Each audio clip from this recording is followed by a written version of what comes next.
পশ্চিমবঙ্গ না জিতলে বিজেপির বৃত্ত সম্পন্ন হবে না, সময়ের ডাক মমতা যাক, হুঙ্কার দিয়েছেন শুভেন্দু অধিকারী। 2011তে লক্ষ্য ছিল সিপিএম যাক, লক্ষ্য পূরণ হয়েছে। দল যদি বলে ভোটে লড়তে হবে না, আমি শুধু প্রচারেই রাজি। বিজেপি যত রাজ্যে জিতুক না কেন, পশ্চিমবঙ্গে জিততে হবে। শ্যামাপ্রসাদ মুখোপাধ্যায়ের তৈরি পশ্চিমবঙ্গ না জিতলে বৃত্ত সম্পন্ন হবে না, মন্তব্য শুভেন্দু অধিকারীর। 11 সালের আগে আমার লক্ষ্য ছিল সিপিএম যাক, আমি সেই লক্ষ্য পূরণ করতে পেরেছি নন্দীগ্রামের সেই শহীদ পরিবারকে নিয়ে।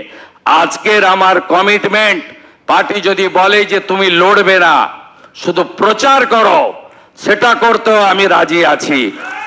সময়ের ডাক মমতা যাক।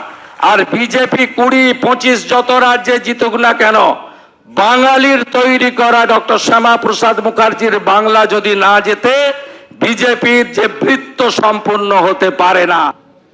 শুভেন্দু অধিকারী তিনি বলছেন একদম যে পশ্চিমবঙ্গে না জিতলে বিজেপির বৃত্ত সম্পন্ন হবে না, সময়ের ডাক মমতা যাক, হুঙ্কার দিয়েছেন শুভেন্দু অধিকারী। আমাদের সঙ্গে এই মুহূর্তে টেলিফোন লাইনে রয়েছেন তৃণমূল কংগ্রেস মুখপাত্র অরূপ চক্রবর্তী। অরূপ দা, শুনলেন শুভেন্দু অধিকারীর মন্তব্য, কি বলবেন? বাংলা বিরোধীদের বৃত্ত অসম্পূর্ণই থাকবে। এই বৃত্তকে অসম্পূর্ণ রাখার কাজ করবে 10.5 কোটি বাঙালি, যাদের নাম এফআইআর করে বৈধ ভোটারদের বাদ দেওয়ার চেষ্টা করেছে এই অসভ্য বিজেপি। তাদের বৃত্ত পূর্ণ করতে দেবে না এই বাংলার মানুষ। কিন্তু শুভেন্দু অধিকারী বুঝতে পেরেছে যে বিজেপিতেও কোণঠাসা, তার জন্য এক একটা কথা তাকে বলতে হচ্ছে। কখনো বলতে হচ্ছে যে আমি প্রার্থী হতে চাই না, কেন নন্দীগ্রামে দাঁড়াতে ভয় পাচ্ছেন? নন্দীগ্রামে পঞ্চায়েত তৃণমূল জিতেছে, জেলা পরিষদ, আশঙ্কার মেঘ দেখছেন, পালাবেন না। ভবানীপুর নিয়ে বড় বড় ডায়লগ দিয়েছিলেন না, নন্দীগ্রাম ছেড়ে পালাবেন না। যদি হিম্মত থেকে থাকে নন্দীগ্রামে দাঁড়ান, আপনাকে নন্দীগ্রামই হারাবে তৃণমূল কংগ্রেস। এক। দ্বিতীয় কথা বলছেন যে প্রয়োজন আমি পেছনের সারিতে বসবো।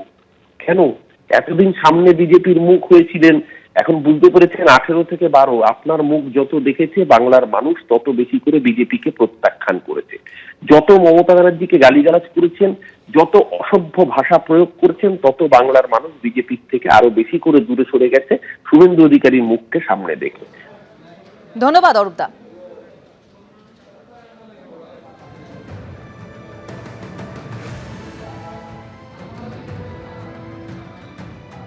সরাসরি নজর রাখবো শুভেন্দু অধিকারী সাংবাদিক বৈঠকে কি বলছেন। সেটা তদন্ত সাপেক্ষ। তারা প্রত্যেকেই তৃণমূল কংগ্রেসের পরিচিত মুখ এবং গুন্ডা। এই মৃত মাধব সরকার ভারতীয় জনতা পার্টির একজন সদস্য বটে।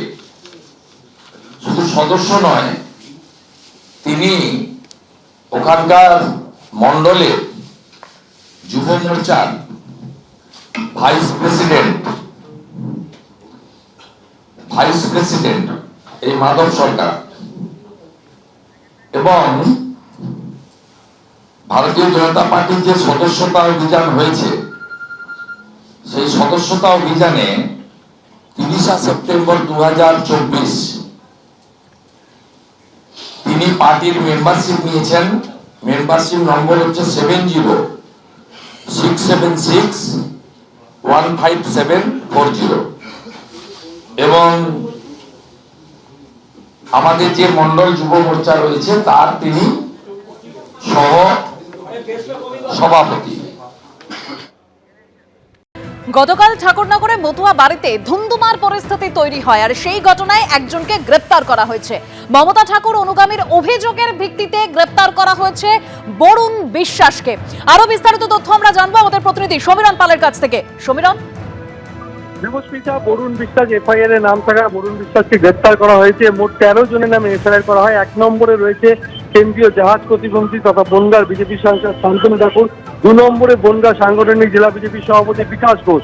এই সহ 13 জনের নামে এফআইআর করা হয়। গতকাল রাতে মমতা ঠাকুরের পক্ষ থেকে এক মতুয়া ভক্ত তিনি অভিযোগ দায়ের করেন গাইঘাটা থানায়, এবং অভিযোগের ভিত্তিতে তদন্ত শুরু করেছে গাইঘাটা থানার পুলিশ। হত্যার চেষ্টা, মারধর, চুরি, এমনকি প্রণয়ী বাক্স থেকে টাকা চুরি, মহিলাদের সোনার গহনা চুরি, মহিলাদেরকে মারধর এবং একাধিক ধারায় মামলা রুজু করা। শুধু তাই নয়, অস্ত্র আইনে মামলা রুজু করা হয়েছে, এবং সেই মামলার পরিপ্রেক্ষিতে বরুণ বিশ্বাসকে নিজেদের হেফাজতে সে আবেদন জানিয়েছে পুলিশ, কারণ এই হামলার ঘটনা আরো অনেকে অভিযুক্ত রয়েছে, তাকে জিজ্ঞাসাবাদ করে বাকি যে রোদিশ পেতে চাইছে।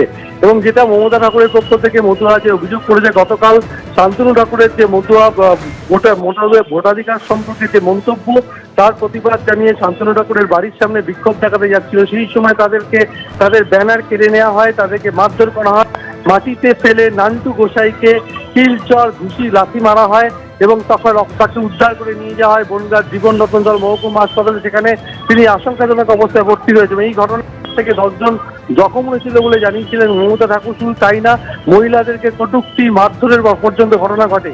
এছাড়াও শান্তনু ঠাকুর যেটা অভিযোগ করছেন, তিনি ইমেল মারফত গাইঘাটা থানায় এবং বনগাঁ পুলিশ জেলার পুলিশ সুপার এবং রাজ্য পুলিশের ডিজির কাছে অভিযোগ জানিয়েছিলেন এবং তিনি অভিযোগ জানিয়েছিলেন প্রধানমন্ত্রী, স্বরাষ্ট্রমন্ত্রী, এমনকি লোকসভা স্পিকারকেও। কিন্তু তার করা অভিযোগের ভিত্তিতে পুলিশের পক্ষ থেকে কোনো পদক্ষেপ করা হয়নি। তিনিও জানিয়েছিলেন যে সশস্ত্র অবস্থায় মতুয়া ভক্তরা, মমতাপন্থী মতুয়া ভক্তরা তার বাড়িতে হামলা চালিয়েছে।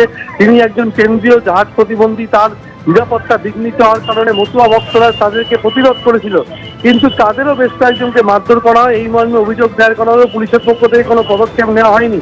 এক্ষেত্রে পুলিশ নিষ্ক্রিয়, কিন্তু মমতা ঠাকুরের অভিযোগের ভিত্তিতে পুলিশ সক্রিয় ভূমিকা নিয়েছে এবং যে ধারায় মামলা রুজু করা যায় তাই নিয়ে তিনি আপত্তি জানিয়েছেন।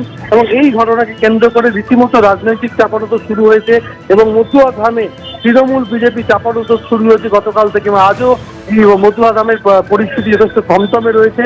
তৃণমূলের পক্ষ থেকে অভিযোগ করা হয়েছে যে শান্তনু ঠাকুর যে বাড়িতে যখন তারা মিছিল করে শান্তিপূর্ণভাবে বিক্ষোভ দেখাতে গেছিলেন, তখন বিজেপির বনগাঁ সাংগঠনিক জেলা সভাপতি বিকাশ ঘোষ এবং তার অনুগামীরা এবং শান্তনু ঠাকুরের অনুগামীরা তাদের উপর চড়া হয়, তাদেরকে মারধর করে।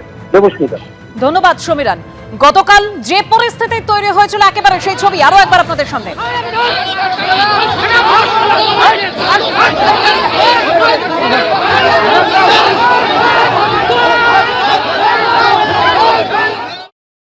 এবিপি আনন্দ এগিয়ে থাকে, এগিয়ে রাখে।